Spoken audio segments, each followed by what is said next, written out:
लेकिन जब तक वर और कन्या के साथ वचन नहीं हो जाते तब तक उनकी कंवारी संज्ञा होती है। तो वर के वामांग आने से पहले कन्या अपने साथ वचन मांगती है। तो ध्यान से सुनिएगा कपिल जी, ये आपकी लक्ष्मी आयुषी आपसे क्या कह रही है, ध्यान से सुनिएगा। और जो भूल गए वो भी दोबारा सुन लेना। थोड़ा शार्प करो भैया, शार्प करो थोड़ा, ध्यान से सुनिएगा। आयुषी आपसे क्या कहती है। पहला वचन पत्नी का कि तीर्थ व्रतोद्यापन दान यज्ञ मया सह त्वं यदि कांति कुर्या वामांग मायामि तदा त्वदीयं भाषेत कन्या वचनम च प्रथमम। पहले वचन में आयुषी कहती है, हे पतिदेव, हे आदरणीय कपिल जी, जब भी आप कोई तीर्थ करें, कोई व्रत करें, कोई दान करें, तो उसमें ये कहते हैं मुझे साथ में लेकर के करें, ये इनका वचन है। बोले स्वस्ति, स्वीकार है। ताली बजाओ ना जोर से जरा, स्वीकार किया है पहला वचन। नहीं इतना ठीक है। इसका मतलब कोई तीर्थ करें, व्रत करें, दान करें। जैसे आज इनके पापा जी और मामा जी ये बैठे हैं, इन्होंने कन्यादान किया, पापा जी ने हाथ पीले किए, तो अपनी पत्नी को साथ में लेकर के कन्यादान किया। आप भी कोई दान करें, तीर्थ करें, व्रत करें, उसमें इनको साथ में लेकर के करें। नॉर्मल सा पीस। दूसरा वचन हव्य प्रदानै अमरान पितृश्च कव्य प्रदानै अथ पूजयेथा वामांग मायामि तदा त्वदीयं भाषेत कन्या वचनम च द्वितीयं। दूसरे वचन में कन्या कहती है, हे पतिदेव, कि पूजन करे सुर वृंद का हव्य दान महान से संतुष्ट होवे पितरगण कव्य भोज प्रदान से। वामांग आने में मुझे आपत्ति प्रिय कुछ भी नहीं, यदि मान ले पतिदेव तो दूजा वचन मेरा यही।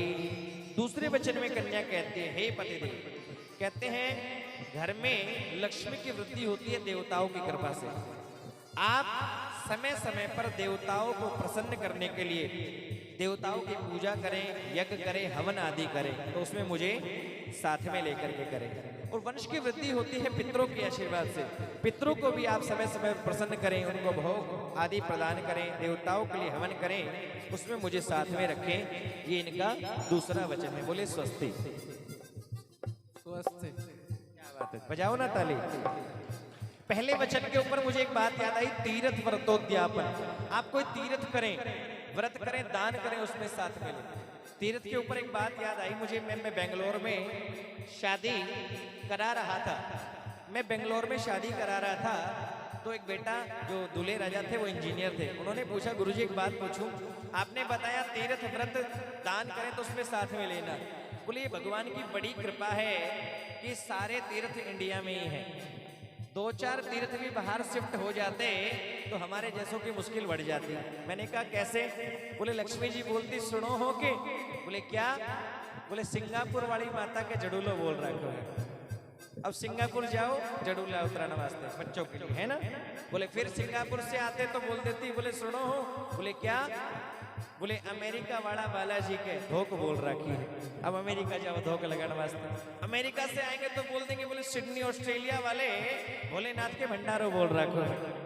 तो भगवान की कृपा है ये तीर्थ इंडिया में। तीसरा वचन कि कुटुंब रक्षा भरणे यदि त्वं कुर्यात् पशूनां परिपालनं च वामांग मायामि तदा त्वदीयं भाषेत कन्या वचनम तृतीयं।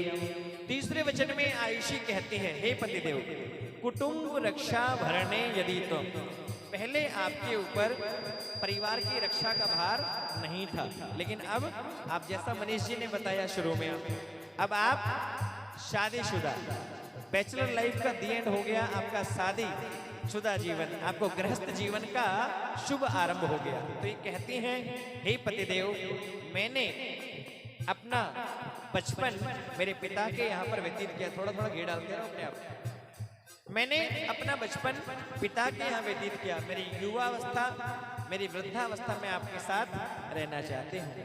मेरी कुटुंब की रक्षा का भार, मेरी रक्षा का भार आप अपने कंधों पर लें तो मैं आपके वामांग आती हूँ। ये इनका वचन है। बोले स्वीकार है, स्वीकार है, स्वीकार है।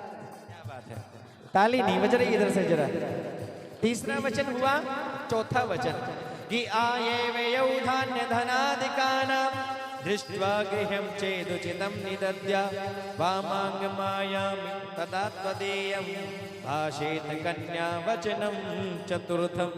चौथे वचन में आयुषी कहती है, हे पतिदेव, क्या आय है परिवार की, खर्च क्या होता यहाँ, अवगत रहूं इस बात से, कितना जमा है धन कहाँ, वामांग आने में मुझे आपत्ति प्रिय कुछ भी नहीं, यदि मान ले पतिदेव तो चतुर्थम वचन मेरा यही।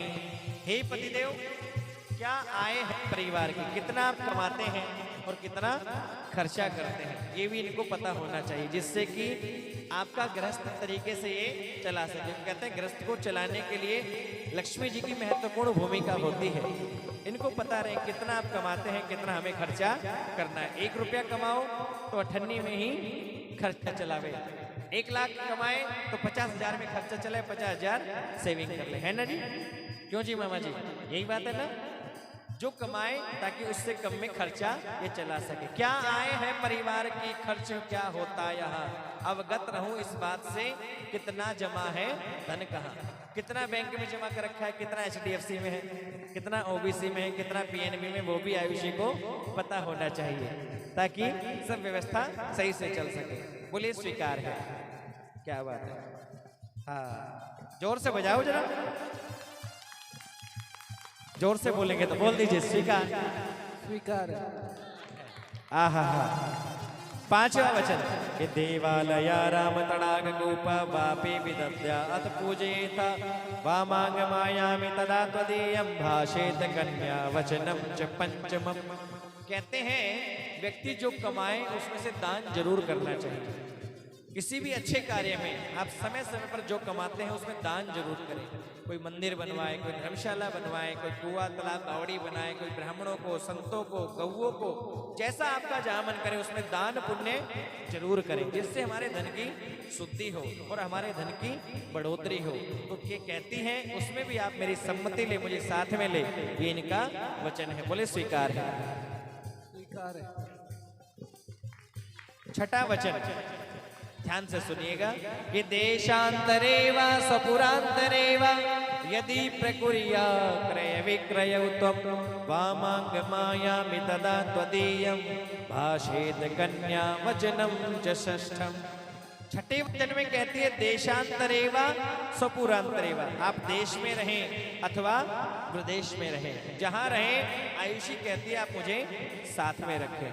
और किसी कारणवश यदि ना रख पाए तो ये कहते हैं मेरी जो आवश्यकताएं हैं समय समय पर सब आप वो पूर्ण करें। ये इनका 6ठा वचन है। बोले स्वीकार है, स्वीकार है।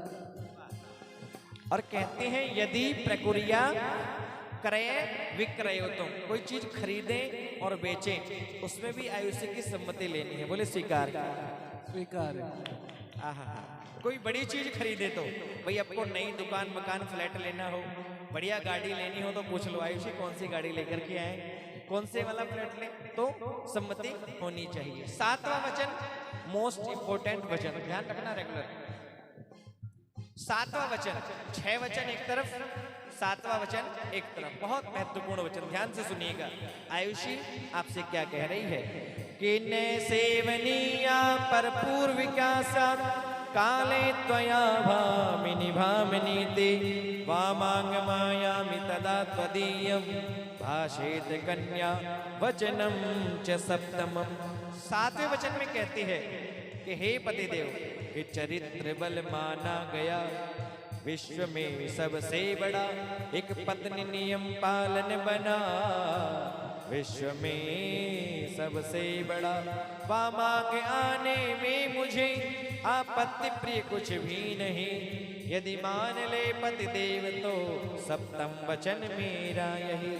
7वें वचन में आयुषी आपसे कहते हैं हे पतिदेव, आप भविष्य में पति पत्नी व्रत धर्म का पालन करें। आप बोलेंगे क्या मतलब महाराज जी? कोई छोटी कन्या आपको दिखे तो आयुषी कहती है उसे अपनी पुत्री, अपनी बेटी के समान समझे। कोई इनके समकक्ष कोई कन्या दिखे उसे अपनी बहन के समान समझे, और कोई बड़ी स्त्री दिखे तो उसे अपनी माँ के समान समझे। ये इनका वचन है। बोले स्वीकार है। स्वीकार है। जोरदार बजाओ, क्योंकि लिखा है wealth is lost, nothing is lost. पैसा गया तो कुछ नहीं गया मामा जी। Wealth is lost, nothing is lost. Health is lost, something is lost. पैसा गया तो कुछ नहीं गया, शरीर गया तो समझो कुछ गया। Wealth is lost, nothing is lost. Health is lost, something is lost. And character is lost, everything is lost. चरित्र एक बार व्यक्ति का चला गया तो समझो सब कुछ चला गया। इसलिए आपको चरित्र का पालन करना है, ये इनका वचन है। तो आइएगा, कन्या के वचन दूल्हे राजा वर साहब ने स्वीकार किए, कपिल जी ने स्वीकार किए। अब हमारे कपिल जी भी कहते हैं हे आयुषी, मैंने आपके वचनों को स्वीकारा है, अब मेरे भी कुछ वचन हैं, तो आप ध्यान से सुनिएगा।